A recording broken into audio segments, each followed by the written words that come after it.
Welcome to Books and Booze with Banshee and DZ. So today we are talking about one of our favorite books, Shadow and Bone by Leigh Bardugo from the Grisha Trilogy. One of our favorite books, would you agree with that? It is in my top 5. It's definitely one of my favorite series, for sure. Yeah. Shadow and Bone is the book we're discussing tonight, and we have White Ravkins to go along. White Ravkins to go along with Shadow and Bone. And before we start, we are going to take a shot of Kávás. Cheers. It takes me like 100 years to take a shot. Just warning.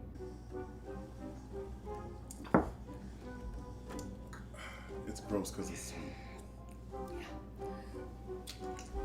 Yeah. All right.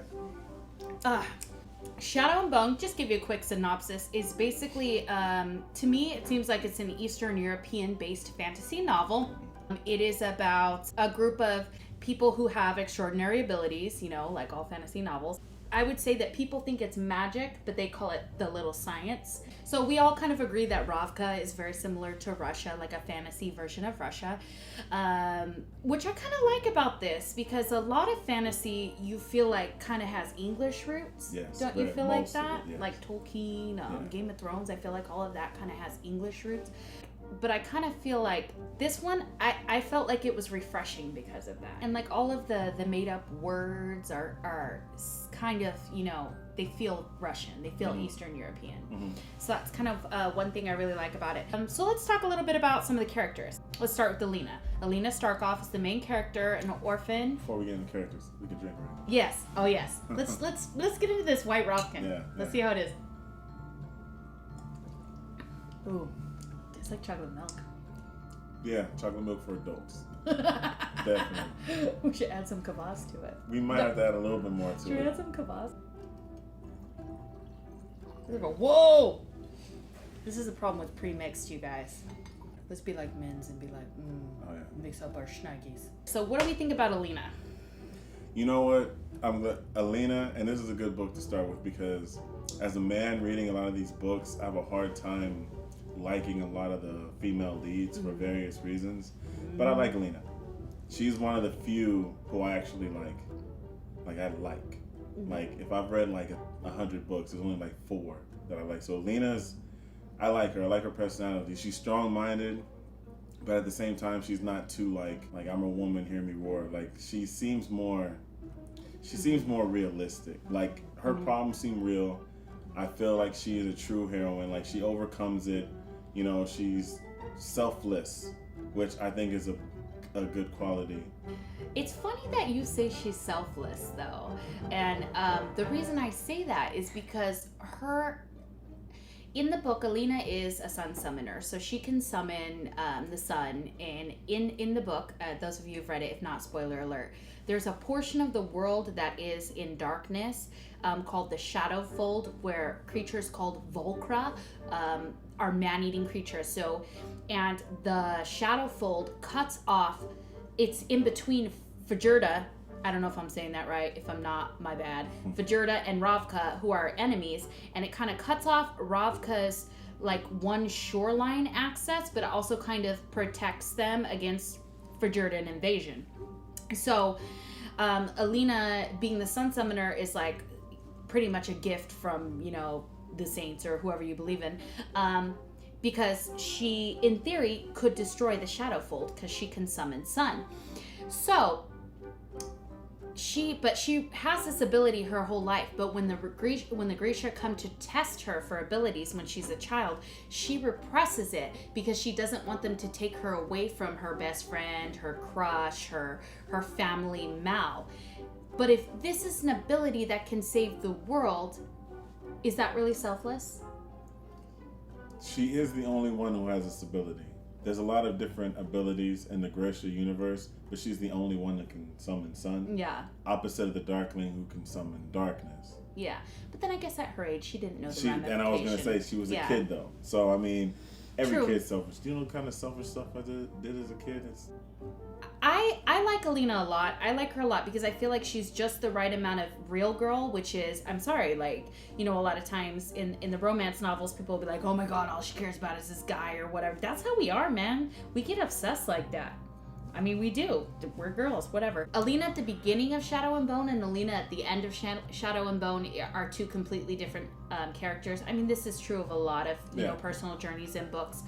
But I feel like with her in particular, I don't know, I just find her growth endearing. I like her. Her growth is realistic. Yeah. Like I said, a lot of these books, the female heroine, she comes on, it's always the same girl. She's sarcastic and she's strong and she doesn't, you know, there's certain little things and there's not a lot of growth, you know, but with her, she actually starts off not necessarily sarcastic, but more of an introvert. And then, you know, she's got a thing for Mel. And then, you know, by the end of this book, you know, her confidence is well gained because she's been using her powers and it's like, oh, wait, I can do some stuff. So her growth is realistic, like anybody else who would come into this world like on their own. It's to me like the writer did a good job, you know, Leigh Bardugo. Yeah. But she's a fantastic writer and she wrote Alina very well. So.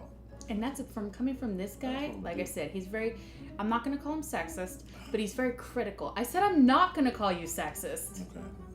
But he's very critical of the female characters. All right, so let's talk about Mal. I like Mal too. Mal and Alina have a relationship. They've been friends for it's the one of the classic, you know, she's in love with her best friend. He doesn't really notice, so she's kind of like always in the shadows. He always gets girls' attention. She's kind of jealous, but she never acts on it. And it's not until she discovers her own to where Mal notices that she's even alive. But he's not a douche. There might be a part of him who actually was in love with Alina this whole time. He just never wanted to ruin the friendship. He's a good guy. And that's why some people might not like him because he's too good. Like they're looking for something wrong. Well, I think he went through his honeymoon phase. Like he went through I think always secretly, you're right. He knew he was in love with Alina. But he went through his like, let me bang all these chicks before I marry my wife phase. Which is a realistic guy thing, right? And every woman should want that because if you don't, then he just goes around starting acting stupid. And I feel like kind of it's funny because I feel like when he kind of realized it is in the Shadowfold when he's about to get attacked, but they're about to get attacked by Volcra before Alina reveals her powers. And he says to Alina, I'll meet you in the meadow. So that's kind of like, that was their meadow where they played as kids or whatever, and they spent all their time. So I kind of feel like that was him being like, at the end of his life, the last line. That's what he thought his last line was going to be. So I feel like right when he thinks he's going to, because that's how we find out that Alina's a sun summoner, is because she releases her power because she was holding it back, but only like threatening Mal's life could get her to release it when she was repressing it, because he's the reason she repressed it to stay with him. So he's the reason she released it to save his life from the Volcra while they're in the Shadowfold at the beginning of when they're doing their like military service or whatever. And that's how they discover she has powers. So I feel like, but even then, like his last line, he's looking at her and he says that, like that's his last line. So yeah, he always secretly knew he was in love with her. Yeah. I like Mal. It's not that I don't like Mal. But I think that it's written like that. Shadow and Bone is written like that on purpose. Because I feel like there's a part in the book where you are not sure if the Darkling is the bad guy or not. You're not sure if he's the bad guy or not. And Alina is developing feelings for him. They're kind of like flirty. They kiss a couple times.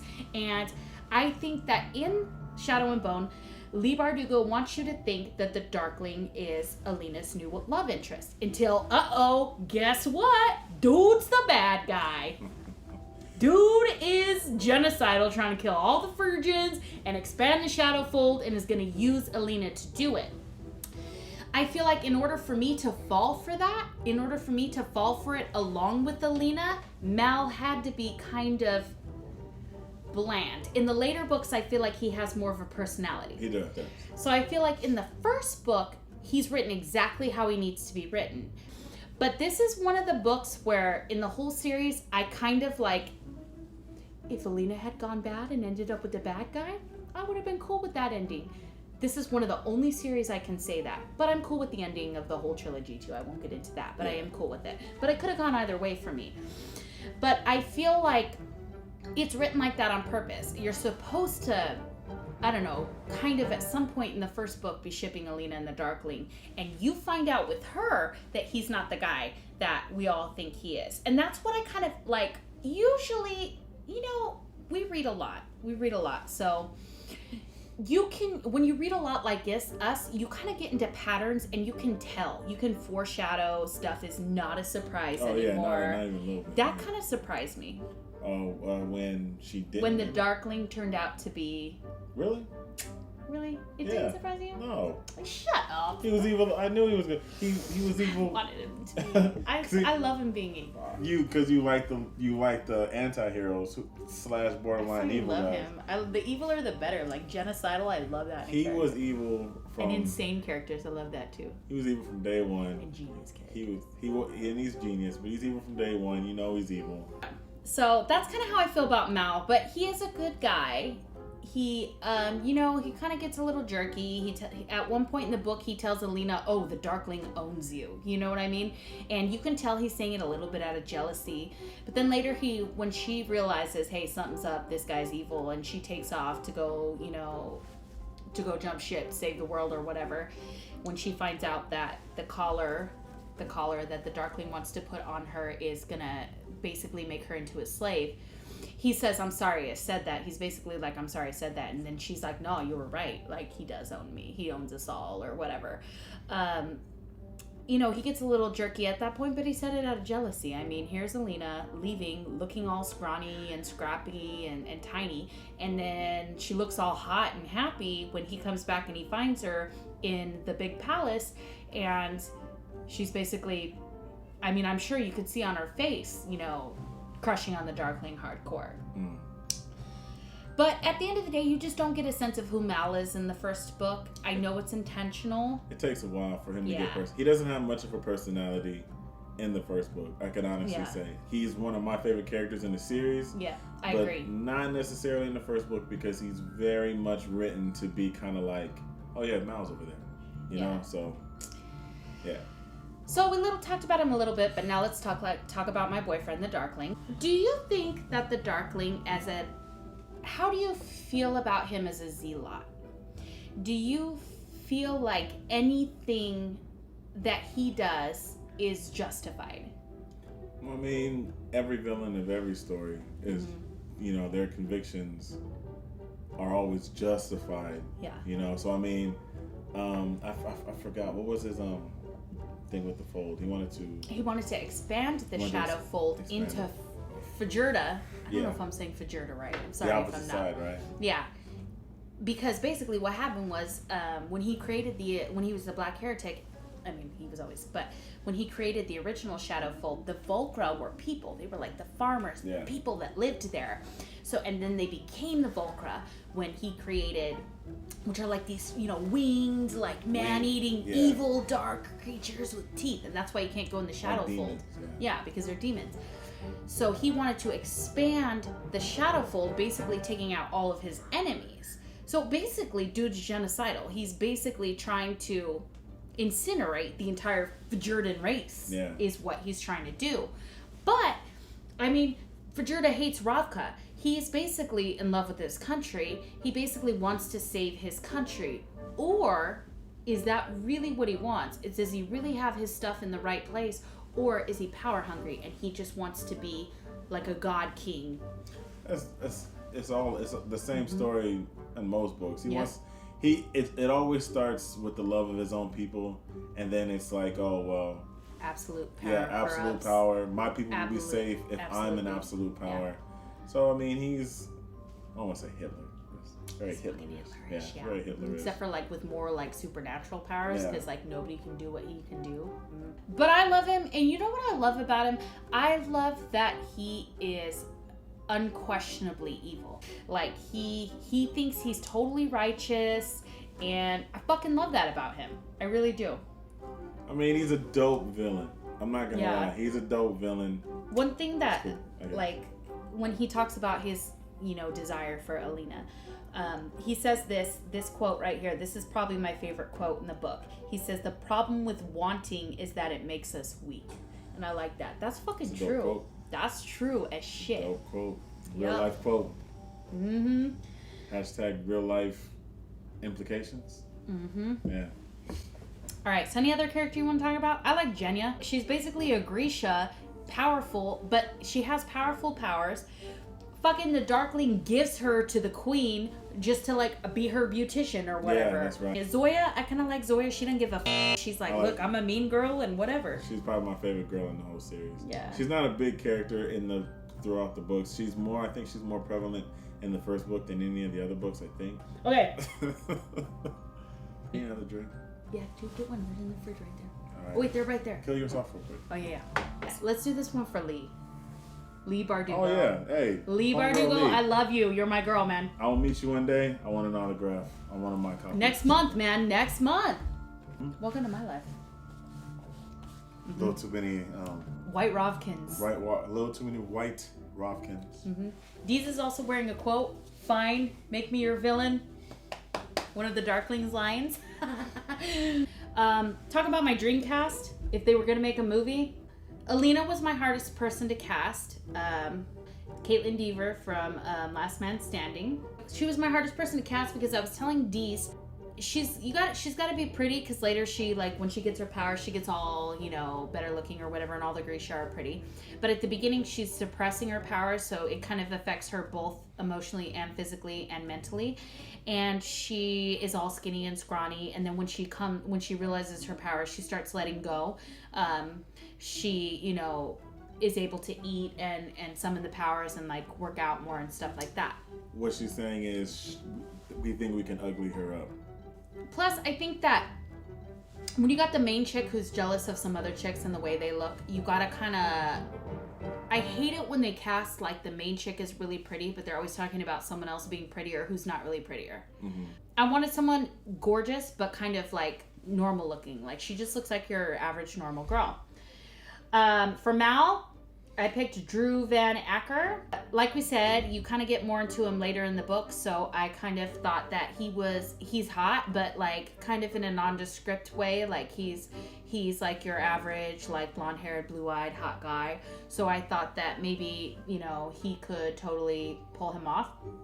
For my baby, the Darkling, I picked this super hottie, Finn Whitrock. You guys know him from American Horror Story. He's dark, he's sexy, he's perfect. For Genya, I picked Karen Gillan from Doctor Who. I love Karen Gillan. Gotta be a redhead for Genya. Yeah. She's hot. When she was on that show Selfie, she was like the #1 hot person, so I thought she was perfect. Genya's got a lot of attitude. She talks a lot of shit. She gossips. I think she's a fucking perfect person.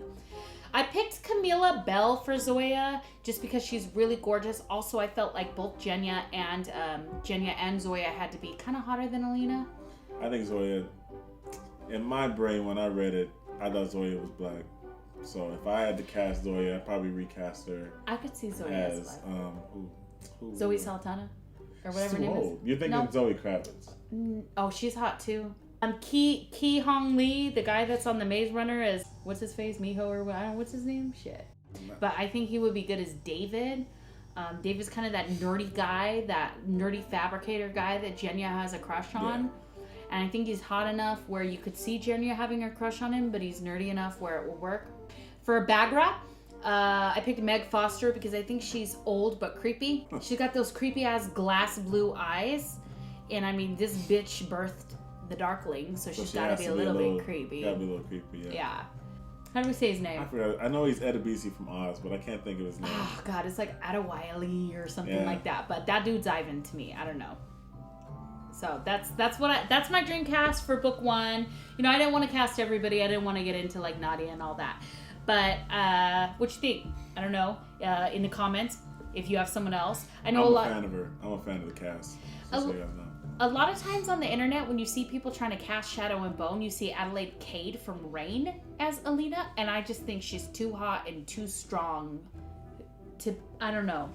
I like your choice. I mean, people have to keep in mind that there's, casting's probably the hardest thing to do. Mm-hmm.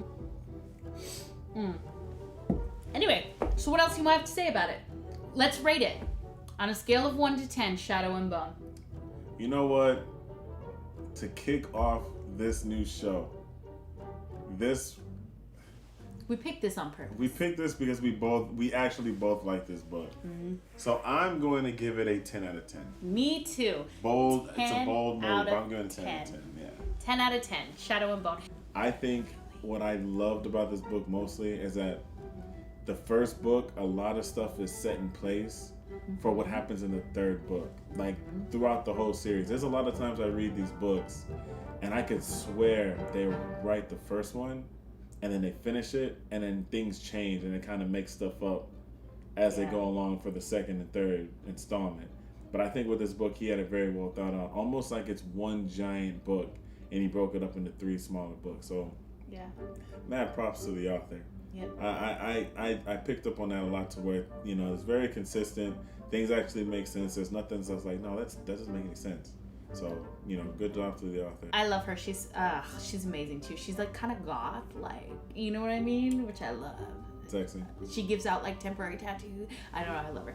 Anyway, that's it. Well, thank you for joining us for like the first/second episode of Books and Booze with Banshee and D's. We did the 5th wave. It was really long because we had 5 people. When we do, we're gonna do another one pretty soon. We're gonna do Miss Peregrine's to coincide with the movie. We'll have a couple extra people in that one too, so we'll try to keep it short for you guys. So thank you for Books and Booze with Banshee and D's, and we'll see you next time. We don't want to really stick to the order. So our next book, we haven't decided yet. It probably won't be the next installment for Shadow and Bone, but you will see that soon. So just stay tuned, and we'll catch you guys next time. Thank you. Bye.